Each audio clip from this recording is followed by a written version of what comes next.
Hi, I'm Rebekah Olson, and welcome to Beyond the Bottom Line Conversations with Rebekah Olson, me. Really excited to be talking about something that's so important in our profession and really in our world, which is the responsible and ethical use of AI. Today, I have someone that is well known in the CPA community, Karl Ahlrichs. Karl, hi, great to see you. And thank you for having me. Of course. Now, Karl, you have something that a lot of people in the CPA community have, but yours looks different. And this is what I mean. You have an alphabet soup behind your name. I'm good at taking tests. So we have that in common in the CPA profession. But what do your letters stand for? Why do we think that you have some authority here in talking about the responsible use of AI? I have the highest accreditations you can get in several angles on the human side of our profession. So I've got initials that are essentially a CPA in people. I have them from two different organizations, but a senior professional human resources. Yep, that's me. Super important. A lot of times people think CPA is all about numbers, and it's so much more about people. So we're glad to have your expertise and your insights. Karl is also a board member of MACPA, which is awesome. We have a public seat on our board. So Karl's been our public member for, gosh, you actually did 2 terms with us. So I you're going know, into your 4th year on and the it's a MACPA board. And and so it's a he fun knows. board. Yeah, we have a lot of fun. So you know, Karl, that we like to start with good news. That's one of the things that makes us fun, right? Yep. And so what's your good news? Share it. What's going on that's just going right for Karl and Ahlrichs land there? If you're a human, as you get older, you find there's clothes that are your favorite that just don't fit, but you don't throw them out because of all the emotions with them. And I saved a whole rack of clothes that my wife clearly said, "You're never wearing these anymore." I'm wearing them again.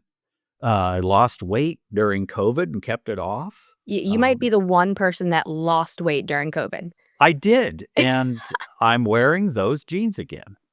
Well, that's certainly good news and exciting, and I'm a little jealous about that good news of yours.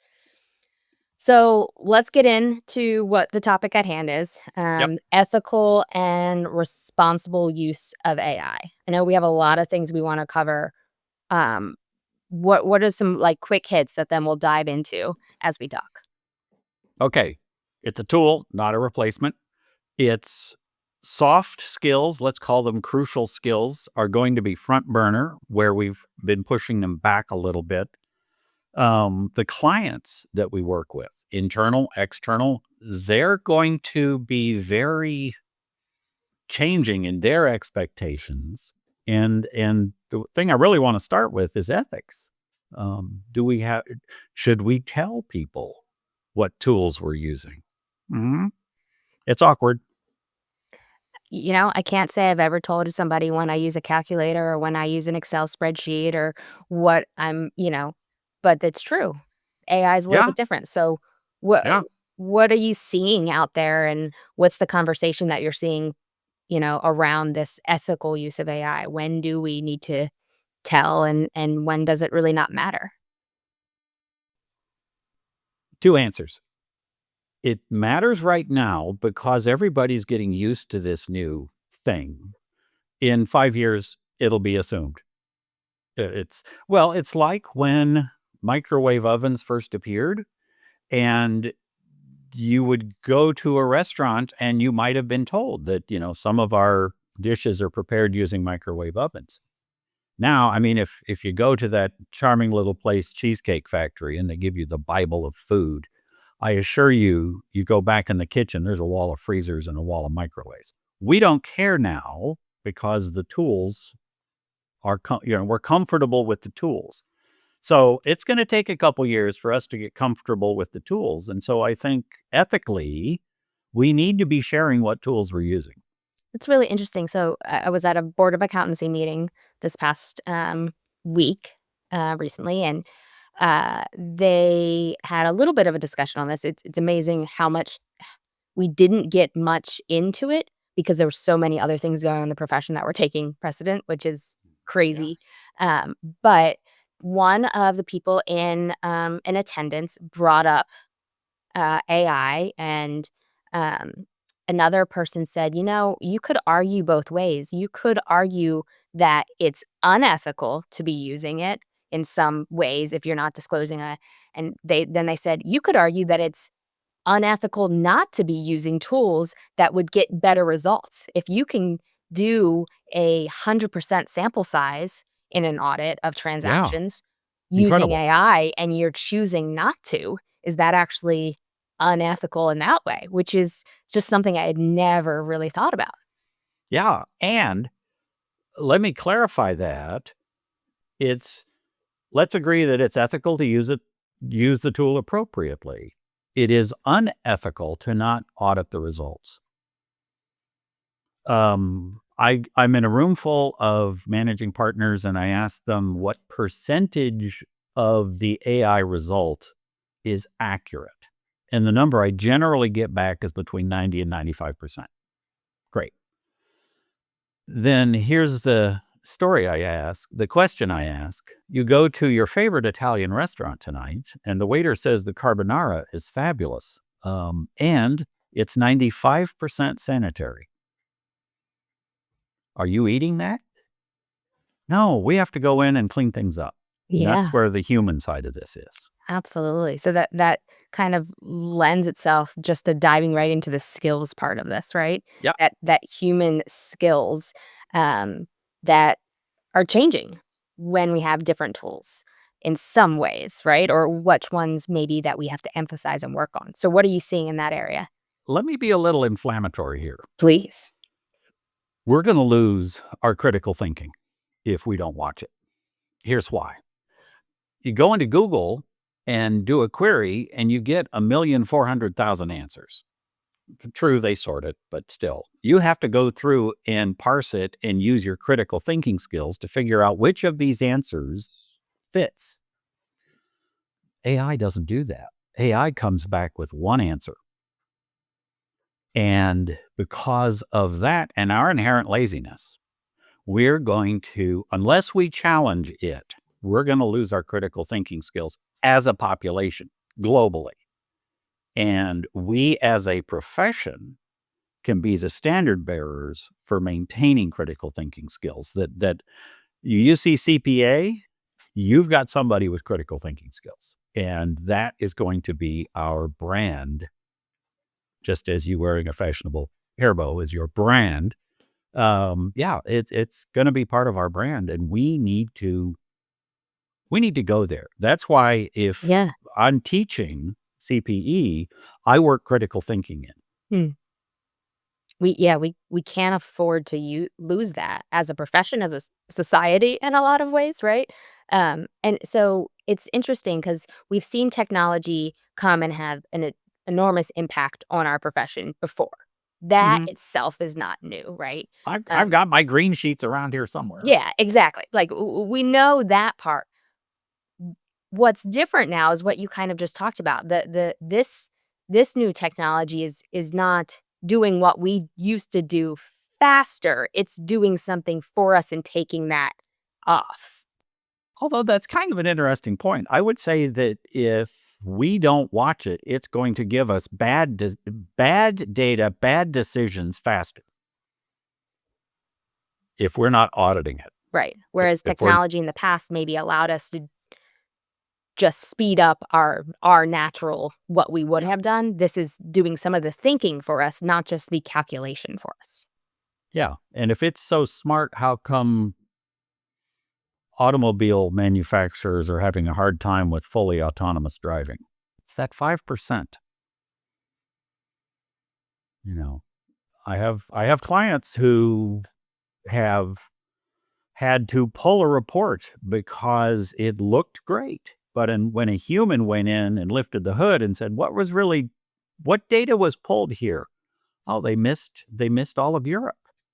They missed that this new audit is going in place. That this data's off. Looked great. But Yeah. And that's that's deceiving and tricky too, because a lot of times it does look great and it sounds great Yeah. and it's believable. Like our critical thinking skills need to not only be maintained, but almost become sharper, right? Yep. Yep. And we've got a narrow window of time here. Let me throw another slightly inflammatory idea. Please. We need to move away from selling our time. We need to move away from selling our time by the minute, hour, day. We need to be selling our value, because we may be doing things a lot faster. And if we're doing it on an hourly rate, we're going to see the return on our time slimming down. And that's not fair. Right. Right. And that, I mean, that conversation has been in the profession for decades and decades. Get a guest who can talk about value-based pricing, because Yeah. that's where we need to go. Absolutely. And I know And firms are that's not trying. me. Yeah. We're definitely not there yet too. Yeah, Yeah. absolutely. So when we think about critical thinking, what are some practical, like, how do you see people using AI without diminishing the human creativity and that professional judgment and skepticism? Like, what does that practically look like, do you think? Oh, use it for the part that's useful, but not for brainstorming. Mm, Use it for the part that's useful of grinding and doing massive data manipulation, but not the ideation of a clever new idea. That critical thinking works with the data you've got. Creative thinking works with things that haven't been invented yet. Let's put our flag on that mountain. right. Absolutely. I have ideas, but and then secondarily, let me pivot a little bit to what should leaders do. Yes. Yeah. They've got to learn these tools. They have to. This is not optional. You have to keep up. You have to have a couple different tools you're using for different things. Not that you will actually use them for content that a client will see, but that you are comfortable with what it does. Mm-hmm. It's like trying to be part of a band and you don't play an instrument. So that's curious because I've seen a lot of fear around AI, um, and fear of like, oh, I need to go learn how to code this stuff, and I need to know exactly how all of it works. But then you have, leaders that are overwhelmed by so many other things. What does it look like to be AI literate and use the tools? How far does that look? Is that does it take It understanding will how it all works? take 15 minutes a day for the rest of your life. I'm learning Spanish. 15 minutes a day for the rest of my life. Aprendo un pregunta cada día. Why? Because we all need to be multilingual, and this is another language. Okay. We talk about accounting being the language of business, so You but got it. 15 minutes a day sounds doable, Yeah. right? Yep. It sounds Also, it will keep your children and grandchildren amused that grandpa knows how to do things. that is also a fun fact and, ability to have, absolutely. It's the Yeah. multiple uses across personal and professional, which Well, most good things are. and for listeners who are gamers, Mm. AI is Minecraft. It's like giant box of Legos. You can do anything with it, and you can do nothing with it. It's like little things that can go anywhere. That's both cool and terrifying. Yeah, cool and terrifying is how I think a lot of people think of AI. Yeah. Cool and terrifying. Yep. We used to use the term scare-sighted about things that were like, "We're scared Oh, about this thing, but we're excited." I And, like that term. yeah, we've used that at MACPA for probably a decade. Every time we talk about trends, we talk about technology, we talk about things that we're seeing, it's like, I'm a little scare-sighted about this. Let's push Yes, through." But yes, and Mm. let me circle back to a key point we haven't brought up. Mm. MACPA has always been curious about the future. You did work with Daniel Burris. You came up with a lot of new technologies that you were curious about and you tried. Some of them stuck, some of them didn't, but you remained curious. Right. And so as we're kind of wrapping up here a little bit, I think is there a common theme to what we should, what's the call to action? Right, yeah. Remain curious, my friends. Ooh, okay. I like that. I like that. One last thing I want to ask, actually, before we wrap up, and hopefully this doesn't take us in a whole nother direction, but It could. it could, but friends here, we could talk forever. I see a lot about AI strategy. What's the AI strategy here? What's your AI strategy? Do you have an AI strategic plan? But I was reminded recently of that Peter Drucker quote that I love, that culture eats strategy for breakfast. I don't see a lot of people talking about AI culture and the role that your this is a tool, but it's a different kind of tool. How are you seeing organizational cultures? The thing that's real squishy. It's not as neat and tidy as processes and things like that. What are you seeing people talk about that, or what should we be thinking of in terms of that? Oh, a culture of learning includes two things: fast adoption of new things and fast forgetting of the old. And we have to be picking up things fast and dropping things fast. Yeah, that And dropping part is hard. ah, but I love those old ways of doing I things. know. Yeah. Yeah. So learn fast, forget fast. I think that speaks back to that curiosity, right? Like, It and to does. make room for that curiosity, you gotta let go of some things, which I know I'm so guilty of not doing. Sir Arthur Conan Doyle, who wrote Sherlock Holmes, created a character that intentionally forgot things that didn't matter. Mm, We must be like Sherlock. be like Sherlock. Okay. Well, Ooh, there's a bumper sticker. that is definitely forgot things that don't matter. I think I wanna be one of those people.